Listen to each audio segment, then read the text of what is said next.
Well, Ashraf Hakimi, Charlie, I don't know what the Moroccans will be. I mean, that penalty miss, when they look at that, I think it would forever remain on the minds of them. Also, Sofiane Amrabat seeing a red, so not looking good for the Atlas Lions. At the end of the day, it was down to Teboho Mokoena. That was a brilliant free kick to take South Africa through to the quarterfinals. Guys, I mean, the conversation was always around if the pressure would be on Morocco to deliver at the African Cup of Nations. Because you look at it from the point of where they played at the World Cup, they were not favorites, or they were not your big team to go on and do big things. But they managed to finish fourth. This time around, it's a different twist. You are playing at the African Cup of Nations. You are part of the favorites. You need to deliver. You need to open. You need to chase up teams and beat them. Do you think those are some of the things that haunted them? Yeah, I think, obviously, because first, at the World Cup, you are an underdog, so you have to, it's easy to sit back, defend, there's no pressure on you. So you can easily be comfortable and play your style and maybe watch the opponent play. So, and with that, the more the game travels away from the first minute to the closer to the 90 minutes, you get confidence, because if you are playing against Portugal and it's 68 minutes and they've not beaten you, you are more comfortable playing the game. So that's it. But now, at the African Cup of Nations, you are the favorites. Every game, teams expect you to dictate pace. They expect you to dominate possession and play football in your style. That is a bit more difficult. And also, if you check the trend in the competition, at this point, any big team that goes into a game is a bit scared because of the fact that the underdogs are beating them. And psychologically, it affects you as well.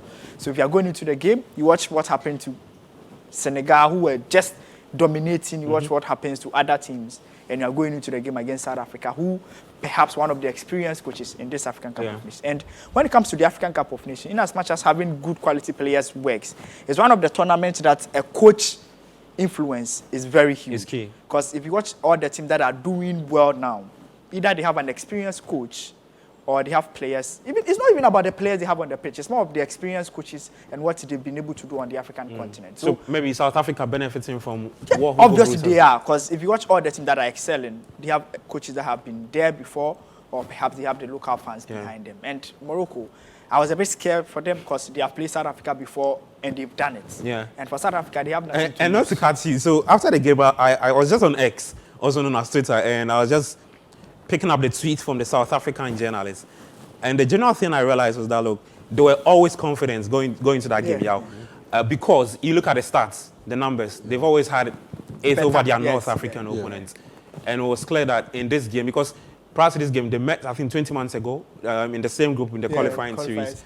So they've had decent numbers against North Africans. But let me pick your thoughts on what Hugo Broos is doing with South Africa. They didn't start the tournament too well. South Africans were not too excited with the kind of display they put up in the first game. But you look at, as the tournament evolves, they've grown, gradually put themselves in that space of a team that can probably go on and do big things. Because in that first game, what is different from that first game and this game that we just witnessed yesterday was that they learned from that first game, the mistakes they did in that first game. So that first game, they had a penalty. At the time, it was goalless against Mali. And Pesitao blew the opportunity. This time around, they didn't have too many chances, but the chances that they had, they took advantage of them against Morocco. Then you look at, in that game against Mali, they conceded 2 goals, right? So that was the first goal. The second goal, they tried to pass out from the back, and Mali intercepted the pass with the high press, and they ended up scoring that second goal. But this time around, you look at their passing combinations, in that game against Morocco, it was just on point. The fact that they were able to effect passing sequences throughout the entire game. You have players like Mokoena who were able to drive through the Moroccan lines and make it deep into the Moroccan half. And so that's what I picked out as the things that they did so right and did so different from their first game. But at the end of the day, it's all about those sliding doors situations in games. You have your chance, you take him. Morocco had a big chance to equalize with Ashraf Hakimi's penalty. And at the time they had that penalty, they had the momentum. And honestly, I believe had he converted that penalty, they would have gone on to score at least 2 goals to pick up that win. But he didn't, and South Africa had a chance to cement the victory with that free kick, and Mokoena took advantage of it. and he scored. And for me, yeah, you have to also look at it from this perspective that South Africa had as many as 8 players from Sundowns in this team. Yeah, that's true. And so with the exception of Evidence, who plays for Orlando Pirates, and Pesitao for Al Ahly. Yes. A lot of players play for... yes, they play known each other for a while. Sundowns. So, So as many as 8 players plays for Sundowns. And Sundowns has consistently been playing against North African sides, against these Moroccan sides. So they have a fair idea. They have a fair idea of how to approach this game, and they weren't too scared about taking on Morocco. Okay. So for me, yeah, it was down to they being confident and they learning from their mistakes that they committed earlier in the competition. And the experience of Hugo Bruce will definitely be a plus, because he won the AFCON with Cameroon with this type of players or this type of team, the kind of profile that they had. Hard-working winger, one big powerful striker. Cameroon had Vincent Abubakar. South Africa they had Basagog too at the time. Yes, so Basagog, Pesitao is playing the role of Basagog. You have Evidence Mapalo, the guy who scored the first goal. Yeah, he is playing the role of Vincent Abubakar, doing so well, working up hard, high up the pitch for South Africa. So the factors are there, the players are there to ensure that they can have a deep run in this competition. And yeah, it was a big surprise seeing them beat Morocco, but at this point in time, I wouldn't be surprised if they have another decent run in this competition. Beyond Mali, I think they are the second dark horse contenders in this competition. I'll come to what doing in a bit, but I mean, Morocco joined the elite countries to exit. Morocco are top of the African rankings heading into the competition. So what it means is that from 1 to 5, everybody's out. You need to go home. I mean, I just put out this tweet. Look, rankings are the rankings, but the rankings don't play the football. You need to do things right to start. But quick one before we head to Edwin, who's got a lot for us on the touch part. Delali. I think when it comes to ranking, the African Cup of Nations basically doesn't care about rankings. It's 90 minutes on the pitch. You don't care who you are.